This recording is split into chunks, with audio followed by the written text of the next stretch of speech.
उस रात अर्जुन सो नहीं पाया। फोन की स्क्रीन बार बार उसके सामने चमक रही थी। तुम पहले भी यहां आए थे, बस 5 शब्द। लेकिन उन 5 शब्दों ने उसकी पूरी दुनिया हिला दी थी। वो सुंदरपुर पहले कभी नहीं आया था, कम से कम उसकी यादों के अनुसार। फिर भी पिछले कुछ दिनों में बहुत सी ऐसी बातें हुई थी जिन्हें वो समझा नहीं पा रहा था। सपने, गायब होती तस्वीरें, अजनबियों की अजीब प्रतिक्रियाएं, और अब वो रहस्यमयी संदेश। रात के लगभग 3:30 बजे अर्जुन को फिर वही सपना आया। इस बार पहले से कहीं ज्यादा स्पष्ट। बारिश हो रही थी, सड़क पूरी तरह सुनसान थी। पीली स्ट्रीट लाइट्स पानी में टूटती हुई दिखाई दे रही थी। एक लड़की भाग रही थी, वही लड़की जिसका चेहरा हर बार धुंधला रह जाता था। लेकिन इस बार कुछ अलग हुआ। भागते भागते वो अचानक फिसल गई, सड़क पर गिर पड़ी। दूर से कई लोगों की आवाजें आ रही थी। कोई उसका नाम पुकार रहा था, कोई उसका मजाक उड़ा रहा था, न कोई हंस रहा था। और फिर एक लड़की की आवाज सुनाई दी, देखा, मैंने कहा था ना यही होगा। अर्जुन की रीढ़ में सिहरन दौड़ गई। वो आवाज उसकी अपनी आवाज जैसी थी। सपना यहीं टूट गया। अर्जुन पसीने में भीगा हुआ उठ बैठा। कमरे में अंधेरा था, लेकिन इस बार पहली बार उसके भीतर डर पैदा हुआ। सिर्फ मीरा को लेकर नहीं, खुद को लेकर। सुबह होते ही वो सीधे पुराने टेलीफोन एक्सचेंज पहुंचा, उस अनजान नंबर का पता लगाने। लेकिन रिकॉर्ड में वो नंबर मौजूद ही नहीं था, जैसे कभी जारी ही नहीं हुआ। कर्मचारी ने कंप्यूटर कई बार चेक किया, फिर सिर हिलाकर बोला, सर, ये नंबर हमारे सिस्टम में है ही नहीं। अर्जुन कुछ सेकंड तक चुप रहा, फिर बाहर निकल आया। अब उसके पास सवाल जवाबों से ज्यादा थे। दोपहर में उसे एक और सुराग मिला। कॉलेज के एक रिटायर्ड क्लर्क का नाम रामदीप मिश्रा। उम्र लगभग 80 साल। कहा जाता था कि वो कॉलेज के हर छात्र को याद रखता था। पिछले 40 वर्षों का पूरा इतिहास। अर्जुन उसी शाम उसके घर पहुंच गया। घर कस्बे के किनारे पर था, पुराना, टूटी दीवारें, लोहे का जंग लगा गेट, और आंगन में खड़ा एक सूखा नीम का पेड़। रामदीन एक चारपाई पर बैठा था, सफेद बाल, धसी हुई आंखें, लेकिन दिमाग अभी भी तेज लग रहा था। अर्जुन ने सीधे सवाल पूछा, क्या आप मीरा शर्मा को जानते थे? रामदीन ने उसकी तरफ देखा, फिर बहुत धीरे से मुस्कुराया। पहली बार किसी ने मीरा का नाम सुनकर इनकार नहीं किया। हां, अर्जुन का दिल तेजी से धड़कने लगा। वो कैसी थी? रामदीन की आंखें कहीं दूर चली गईं।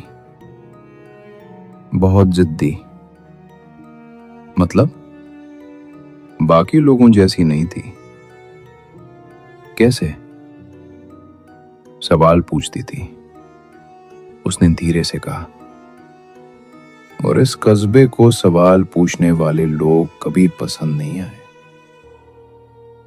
अर्जुन ने अगले 1 घंटे तक रामदीन से बात की। धीरे धीरे तस्वीर साफ होने लगी। मीरा कॉलेज की सबसे मेधावी छात्राओं में थी, बहुत लोकप्रिय भी। लेकिन फिर कुछ हुआ, कुछ ऐसा जिसने सब बदल दिया। अफवाहें फैलनी शुरू हुई, चरित्र पर सवाल उठे, लोग उससे दूरी बनाने लगे, दोस्त गायब होने लगे, शिक्षक चुप रहने लगे, और कुछ ही महीनों में पूरे कस्बे का व्यवहार बदल गया। लेकिन अफवाह किसने शुरू की? अर्जुन ने पूछा। रामदीन कुछ सेकंड तक चुप रहा, फिर बोला, यही तो कोई नहीं जानता। फिर अचानक बूढ़ा आदमी उठ खड़ा हुआ। वो भीतर गया और एक पुराना डिब्बा लेकर वापस आया। ये मैंने 20 साल से छुपा कर रखा है, उसने कहा। डिब्बे के अंदर पुरानी तस्वीरें थीं और फिर अर्जुन की सांस रुक गई। उसे पहली बार मीरा का चेहरा दिखाई दिया। साधारण चेहरा, बड़ी आंखें, हल्की मुस्कान। कोई डरावनी बात नहीं, कोई रहस्य नहीं। वो बिल्कुल एक सामान्य लड़की लग रही थी। और शायद यही बात सबसे ज्यादा भयावह थी। इतनी सामान्य, इतनी वास्तविक, और फिर भी जैसे दुनिया से मिटा दी गई हो। अर्जुन तस्वीर को ध्यान से देख रहा था कि अचानक उसकी नजर पीछे खड़े लोगों पर गई। कॉलेज का समूह फोटो, कई छात्र, कई शिक्षक, और उनमें एक चेहरा ऐसा था जिसे देखकर उसका शरीर जम गया। तस्वीर धुंधली थी, बहुत पुरानी थी, फिर भी पहचानने में गलती नहीं हो सकती थी। वो चेहरा अर्जुन का था। 20 साल छोटा, लेकिन वही, उसी की आंखें, उसी की मुस्कान, उसी का चेहरा। तस्वीर उसके हाथ से लगभग गिर गई। ये उसकी आवाज कांप गई। ये मैं हूं। रामदीन ने उसकी तरफ देखा और पहली बार उसके चेहरे पर डर दिखाई दिया, जैसे उसे पता था कि ये पल एक दिन आएगा। हां, उसने धीरे से कहा, तुम थे वहां। कमरे में सन्नाटा छा गया। अर्जुन को लगा जैसे किसी ने उसके कानों में घंटियां बजा दी हों। नहीं, वो बुदबुदाया, ये संभव नहीं। लेकिन सच है, मैं कभी सुंदरपुर नहीं आया। रामदीन ने लंबी सांस ली, फिर कहा, यही तो सब कहते हैं। अर्जुन ने तुरंत तस्वीर की कई फोटो खींची, इस बार 3 अलग अलग डिवाइस में, फोन, टैबलेट, कैमरा। वो कोई जोखिम नहीं लेना चाहता था। लेकिन जब वो होटल पहुंचा, उसके पैरों तले जमीन खिसक गई। तस्वीरों में मीरा गायब थी। वही फोटो, वही बैकग्राउंड, वही लोग, लेकिन जहां मीरा खड़ी थी, वहां खाली जगह थी, जैसे किसी ने उसे तस्वीर से काट दिया हो। डिजिटल फोटो में, तीनों डिवाइस में, एक साथ। अर्जुन कई मिनट तक स्क्रीन को देखता रहा। उसकी उंगलियां कांप रही थी। ये तकनीकी खराबी नहीं हो सकती थी, संयोग भी नहीं। किसी ने या किसी चीज ने फिर से मीरा को मिटा दिया था। रात को करीब 1 बजे होटल के दरवाजे पर दस्तक हुई। टुक,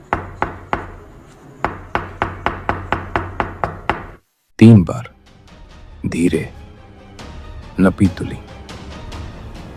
अर्जुन ने दरवाजा खोला। बाहर कोई नहीं था, सिर्फ फर्श पर रखा एक पुराना लिफाफा। इस बार उसके अंदर एक तस्वीर थी और तस्वीर के पीछे सिर्फ एक वाक्य लिखा था, अगर सच जानना है तो डॉक्टर कबीर सैनी से मिलो। नीचे एक पता था, सुंदरपुर मानसिक स्वास्थ्य केंद्र। वो जगह जो पिछले 15 वर्षों से बंद पड़ी थी। और उसी क्षण अर्जुन को पहली बार एहसास हुआ, मीरा की कहानी सिर्फ एक हत्या की कहानी नहीं थी, ये यादों की कहानी थी, भूले हुए अपराध की कहानी, और शायद एक ऐसे सच की कहानी जिसे उसका अपना दिमाग उससे छुपा रहा था।